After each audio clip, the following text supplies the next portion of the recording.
আসসালামু আলাইকুম ওয়া রাহমাতুল্লাহি ওয়া বারাকাতুহু। ইন্নাল হামদালিল্লাহি ওয়াহদা ওয়াসসালাতু ওয়াসসালামু আলা মান লা নাবিয়্যা বা'দা আম্মা বা'দ। সম্মানিত উপস্থিতি, আবারও একটা গুরুত্বপূর্ণ নতুন বিষয় নিয়ে হাজির হলাম। পর্ব আকারে, পয়েন্ট আকারে আমরা আলোচনা করব ইনশাআল্লাহ।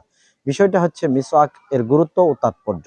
প্রথম পর্বে আমরা মিসওয়াকের পরিচয় নিয়ে কিছু কথা উপস্থাপন করব ইনশাআল্লাহ।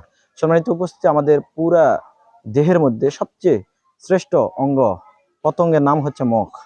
এই মুখ দিয়ে আমরা জিকির আজকার করি, এই মুখ দিয়ে আমি পবিত্র কোরআনুল কারীম তেলাওয়াত করি।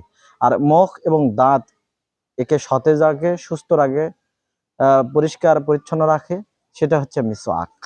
মিসওয়াক শুধুমাত্র একটা কাজ নয়, এটা আমলও বটে।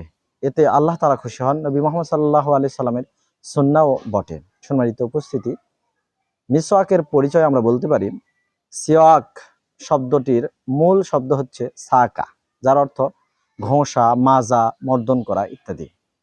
বাংলাতে একেবারে যাকে দাঁতন বলা হয়, অর্থাৎ পারিভাষিক সঙ্গে আমরা বলতে পারি মুখের হলুদ দাগ অথবা ময়লা পরিষ্কার করার জন্য কোনো গাছের ডাল দিয়ে ঘষার নাম হচ্ছে মিসওয়াক।